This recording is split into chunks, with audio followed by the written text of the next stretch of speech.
اہتمام نہیں کرتے، یا نہاتے نہیں ہیں، یا صاف کپڑے نہیں پہنتے، یا اندھیرے میں رہنا پسند کرتے ہیں، یا سیاہ رنگ ان کو بہت پسند ہوتا ہے کیونکہ سیاہ رنگ کے اوپر شیاطین زیادہ آسانی سے کام کر لیتے ہیں۔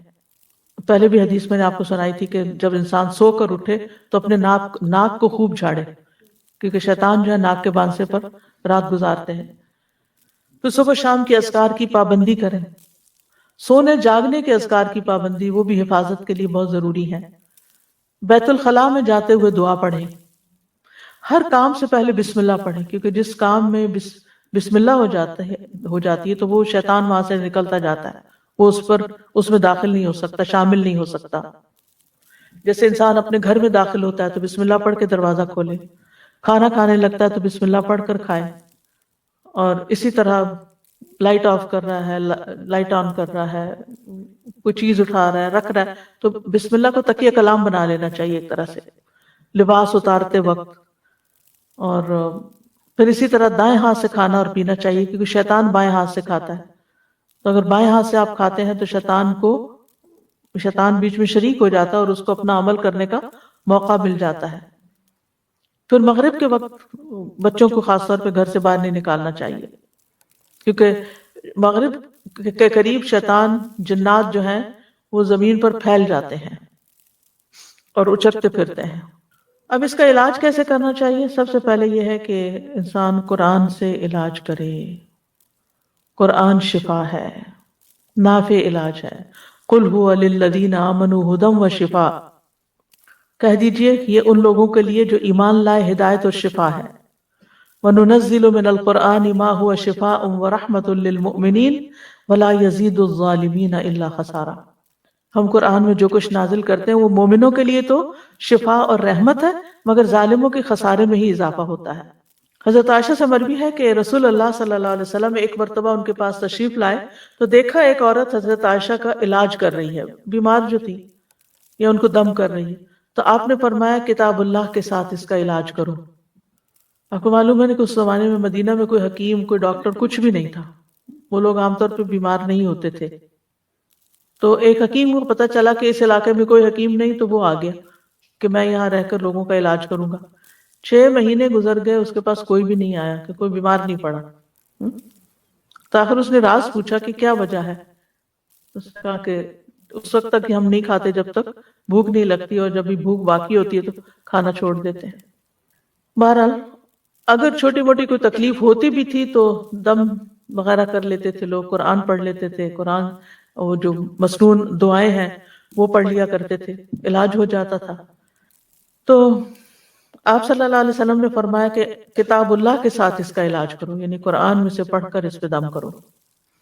اسی طرح کچھ غذائیں ایسی ہیں کہ جو علاج ہیں، جیسے کلونجی۔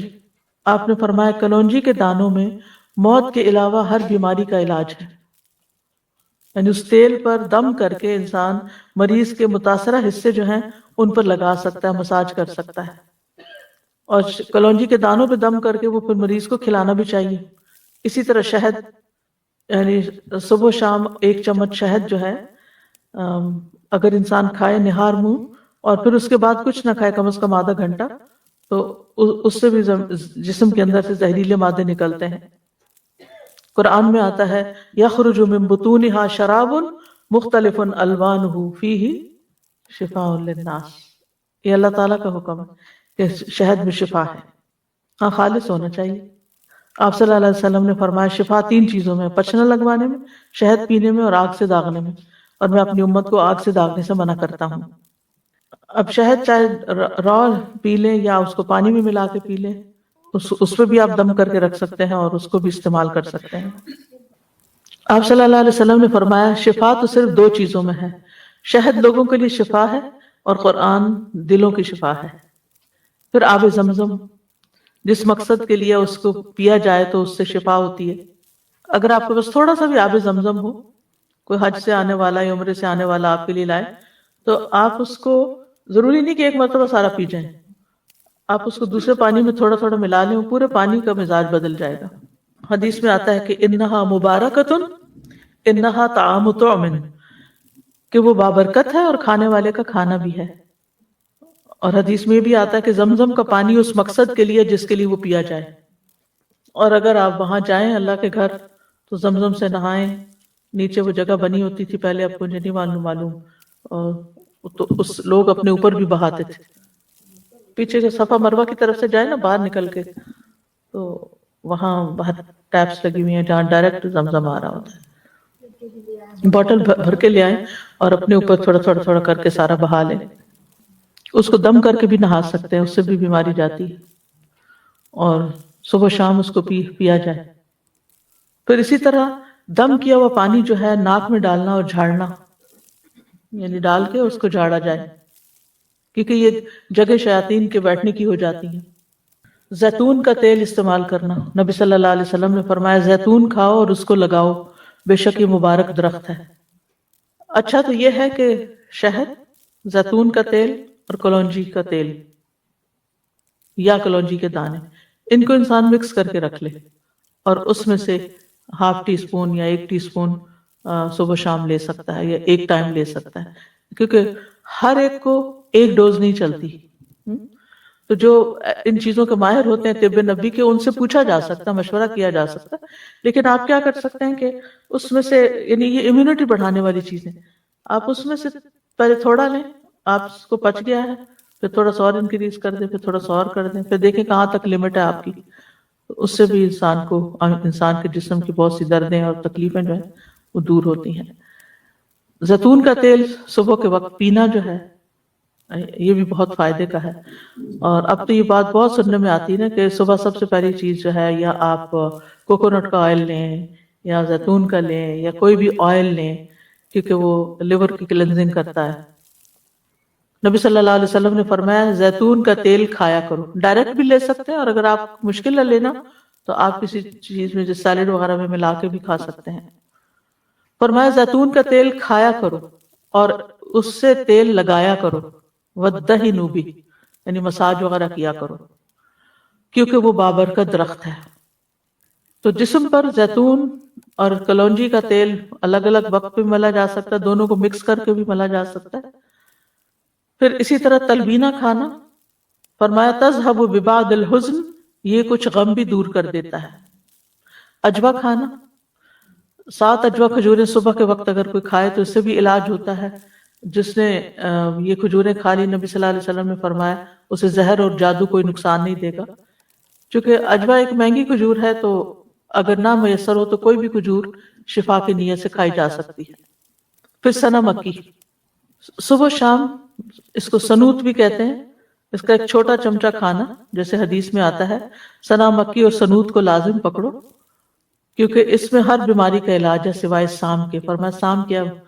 پوچھا گیا سام کیا؟ تو آپ نے فرمایا موت. اچھا، سنا مکی جو ہے یہ پیٹ صاف کرتی ہے، تو پھر ظاہر اگر زہریلے مادے آنتوں میں ہے، یہ کچھ ایسی چیزیں ہیں تو اس سے انسان کو نجات ہوتی ہے. پھر ہجامہ، آپ نے فرمایا اگر تمہاری دواؤں میں کسی میں بھلائی ہے تو پچنا لگوانے میں یا شہد پینے اور آگ سے داغنے میں، اگر وہ مرض کے مطابق ہو، اور میں آگ سے داغنے کو پسند نہیں کرتا. یاد رکھیے غیر شرعی طریقہ علاج سے ممانعت اختیار کرنی چاہیے، کہ انسان ایسے جادوگروں کے پاس جائے جو اس کو ایسی چیزیں کرنے کو کہے جو درست نہیں ہے. نشوبدہ بازو سے علاج نہیں کروانا چاہیے، اور حرام میں شفا نہیں ہے. اگر کوئی کہے کہ شراب لے آؤ، میں اس کے اوپر کچھ منتر پڑھ دیتا ہوں اور اس سے تم مت پیو تو ٹھیک ہو جاؤ گے، تو ایسی چیزیں نہیں کرنی چاہیے. پھر جادو کا علاج جادو سے نہیں کرنا چاہیے، یعنی کچھ لوگ جادوگروں کے پاس چلے جاتے ہیں اور وہ ان کے جادو کا توڑ کرتے ہیں جادو کے ذریعے. اور پھر غیر شرعی جھاڑ پھنکار جو ہے جس کو نشرہ کہا جاتا ہے، فرمایا یہ شیطانی عمل ہے، کیونکہ اس میں جنات کی مدد طلب کی جاتی ہے، روحوں کو پکارا جاتا ہے. اسی کے بارے میں آپ نے فرمایا تھا کہ میری امت کے 70,000 لوگ بلا حساب جنت میں داخل ہوں گے. یہ وہ لوگ ہیں جو نہ جھاڑ پھونک کرواتے ہیں نہ پال لیتے ہیں، بلکہ اپنے رب پر بھروسہ کرتے ہیں. تو یہ غیر شرعی جو نشرہ جو ہے یا غیر شرعی دم جو ہے، غیر شرعی دم کے بارے میں ہے. جو شرعی دم ہے سورۃ فاتحہ پڑھ کر یا ویسے قرآن پڑھ کر کسی کے اوپر جھاڑنا پھونکنا، اس سے منع نہیں ہے. اور مثلا شیطان کو بگانے کا طریقہ آپ نے کیا بتایا اعوذ باللہ السمیع العلیم من الشیطان الرجیم من ہمزہ ونفخہ ونفثہ پڑھ کر تتکارا جائے، پھونک ماری جائے جس میں تھوڑی لعاب بھی ہو، تو یہ بھی تو جھاڑ ہو گئی۔ خود نبی صلی اللہ علیہ وسلم جب بیمار تھے تو اپنے ہاتھوں پر معوذتین پڑھ کر پھونک مار کر سارے جسم کے اوپر اپنے ہاتھ پھیرتے تھے۔ جب کسی مریض کے پاس جاتے تو اس کے اوپر ہاتھ پھیر کر اس کے اوپر اللہ کا ذکر پڑھتے۔ یہی رقیہ ہوتا ہے، یہی دم ہوتا ہے۔ لیکن کاہنوں اور نجومیوں کے پاس نہیں جانا چاہیے اور تعویذ وغیرہ سے بچنا چاہیے۔ جی ہاں، جھوٹے پیر فقیر جو ہوتے ہیں ان کے پاس نہیں جانا چاہیے۔ عبداللہ رضی اللہ عنہ کہتے ہیں میں نے رسول اللہ صلی اللہ علیہ وسلم کو یہ فرماتے ہوئے سنا کہ جھاڑ پھونک، تعویذ اور گنڈے سب شرک ہیں۔ اب یہ جو صحیح والی جھاڑ پھونک ہے وہ منع نہیں ہے، جو نشرہ ہے اس کی بات ہو رہی ہے۔ کہتی ہیں میں نے کہا آپ یہ کیا کہہ رہے ہیں؟ اللہ کی قسم میری آنکھ بہتی تھی، میں فلاں یہودی کے پاس جاتی، وہ اس پہ دم کرتا، وہ ٹھیک ہو جاتی۔ تو عبداللہ بن مسعود نے فرمایا یہ شیطانی عمل ہے، شیطان اپنے ہاتھ سے اسے دنساتا، جب تم اس پہ دم کراتی تو وہ باز آ جاتا۔ تمہارے لیے تو یہی کافی ہے کہ تم وہ دعا پڑھ لیا کرو جو رسول اللہ صلی اللہ علیہ وسلم پڑھتے تھے کہ اے لوگوں کے رب اس تکلیف کو دور فرما، مجھے شفا عطا فرما، تو ہی شفا دینے والا ہے، تیرے علاوہ کسی کی شفا کچھ نہیں، ایسی شفا عطا فرما جو بیماری کا نام و نشان نہ چھوڑے۔ اذهب البأس رب الناس واشف انت الشافی لا شفاء الا شفاؤک اشف شفاء لا یغادر سقما۔ پھر اسی طرح جادو سے حفاظت کے لیے اور جادو کے علاج کے لیے سورۃ الفاتحہ جو ہے یہ بہت فائدے کی ہے۔ اور اس کی دلیل کیا ہے؟ ابو سعید خدری کہتے ہیں کہ نبی صلی اللہ علیہ وسلم کے چند صحابہ عرب کے قبیلوں میں سے ایک قبیلے کے پاس سے گزرے تو قبیلہ والوں نے ان کی ضیافت نہیں کی۔ کچھ دیر بعد اس قبیلے کے سردار کو بچھو نے کاٹ لیا۔ قبیلے والوں نے کہا کہ آپ لوگوں کے پاس کوئی دوا یا کوئی دم کرنے والا ہے؟ تو صحابہ نے کہا کہ تم نے ہماری ضیافت نہیں کی، اب ہم اس وقت تک دم نہیں کریں گے جب تک تم ہمارے لیے اس کی مزدوری مقرر نہ کرو۔ یہیں سے راقی حضرات جو ہیں وہ